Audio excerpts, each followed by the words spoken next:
ভাদ্র মাসের মিঠা ফল তাল দিয়ে ভীষণ মজার এক পিঠার রেসিপি বানিয়ে দেখাবো 10 মিনিটে। সহজ তালের ভাপা পিঠা। তো আজকে আমি তোমাদের সাথে এই ভাপা পিঠাটা শেয়ার করব। হাই গাইস, আসসালামু আলাইকুম, welcome back to my channel. কেমন আছো তোমরা সবাই? আশা করছি ভালো আছো। আল্লাহর রহমতে আমি অনেক ভালো আছি। তো গাইস, আজকে আমি তালের ভাপা পিঠা করে দেখাবো। তার জন্য এখানে আমি নিয়ে নিছি শুকনো চালের গুঁড়া, আর এখানে আমি দিয়ে দিচ্ছি গুঁড়ো দুধ, স্বাদ মতো লবণ, আর হচ্ছে ময়দা, আর এখানে আমি অ্যাড করে দিচ্ছি চিনি। তো সবগুলো উপকরণ, শুকনো উপকরণগুলো দিয়ে তারপরে কিন্তু ভালো করে মিক্স করে নেব। আর এই শুকনো উপকরণগুলো ভালো করে মিক্স করে নিলে ভালো হয়। তো দেখো, এভাবে নেড়ে চেড়ে তারপরে কিন্তু এই শুকনো উপকরণগুলো মিক্স করে নেব। তো ভিডিওটি ফার্স্ট থেকে লাস্ট পর্যন্ত দেখতে থাকো, আশা করছি ভালো লাগবে। আর ভালো লাগলে প্লিজ একটি লাইক আর একটি সাবস্ক্রাইব করে পাশে থাকবে। তো শুকনো উপকরণগুলো মিক্স করা হয়ে গেলে এখানে আমি অ্যাড করে দেব তালের রস। যে তালের রসটা নাকি একেবারেই কাঁচা, কোনো জাল দেওয়া না। তো সেটা কিন্তু এখানে আমি অ্যাড করে দিছি। আর দেওয়ার পরে কিন্তু ভালো করে আমি তালের রসটার সাথে এই চালের গুঁড়াটা মিক্স করে নেব। আর কি অনেকটা তেলের পিঠা যেভাবে আমরা তৈরি করি আর কি একটু পাতলা টাইপের, সেভাবে করে আমি এই ব্যাটারটা তৈরি করে নেব। তো দেখো, এভাবে করে তারপরে কিন্তু আমি একটু সময় নিয়ে এই কাজটা করতে হবে। তো এই কাজটা একটু সময় নিয়েই করব।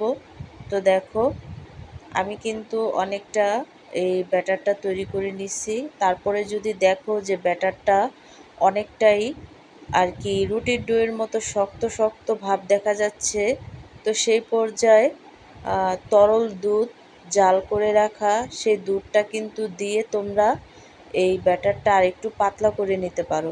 তো আমি সেটাই করছি, তরল দুধ দিয়ে আমি ব্যাটারটা আর একটু পাতলা করে নিছি। আর বড় একটা হাঁড়িতে আমি নিয়ে নিছি, যেহেতু এই ব্যাটারটা অনেকটা ফুলে উঠবে। তো একটু ভালো করে আমি বিট করে নিচ্ছি। আর ভালো করে বিট করে নিলে পিঠাটা কিন্তু অনেকটা ফ্লাফি হয়। তো তোমরা একটু সময় নিয়ে এই কাজটা করবে। আর এই কাজটা করলে দেখবে পিঠাটা অনেকটাই ফ্লাফি হবে।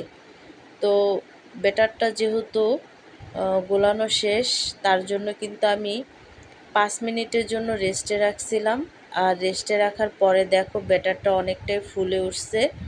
তো ফুলে ওঠার পরে কিন্তু আমি একটু নেড়ে চেড়ে তারপরে কিন্তু এখানে আমি অ্যাড করে দেব কাঁচা নারকেলের কোরানো নারকেলের গুঁড়াটা, আর কি কাঁচা নারকেল যেটাকে বলে। তো সেই নারকেলটা কিন্তু এখানে আমি অ্যাড করে দিছি। আর দেওয়ার পরে কিন্তু আমি ব্যাটারটাকে নেড়ে চেড়ে এই নারকেলটাকে মিক্স করে নেব।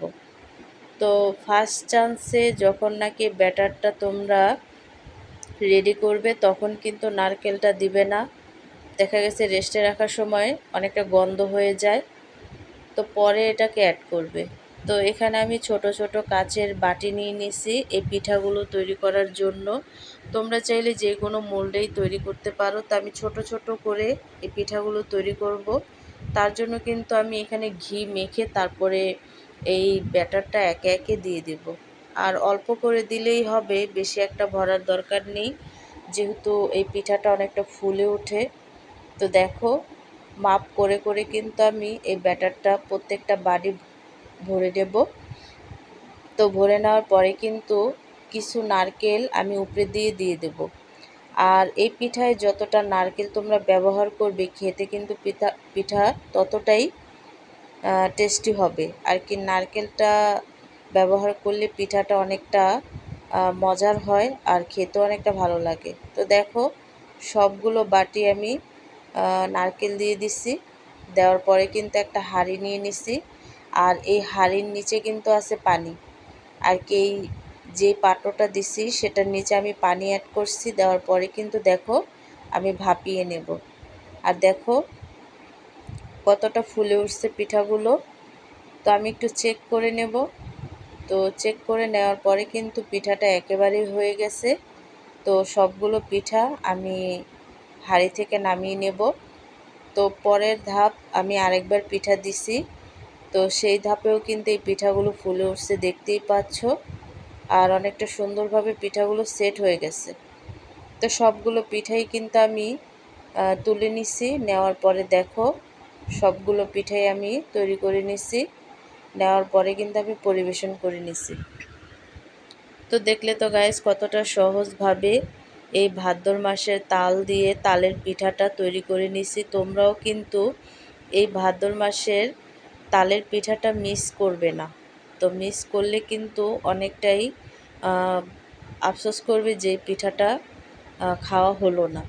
তো দেখো, আর খুব সহজভাবেই কিন্তু এই পিঠাটা তৈরি করা যায়। তোমরাও চাইলে বাসায় ট্রাই করতে পারো এই ভাপা পিঠাটা। তো আজকের রেসিপিটা কেমন লাগছে অবশ্যই কিন্তু কমেন্টে জানাবে। তো অন্য কোনো রেসিপি নিয়ে তোমাদের মাঝে আবার চলে আসব। আজকে এই পর্যন্তই। সবাই সুস্থ থাকবে, ভালো থাকবে। আর পিঠাটা কতটা ফ্লাফি হয়েছে দেখতেই পাচ্ছ। তো একেবারেই কিন্তু নরম তুলতুলে হয়েছে। আল্লাহ হাফিজ।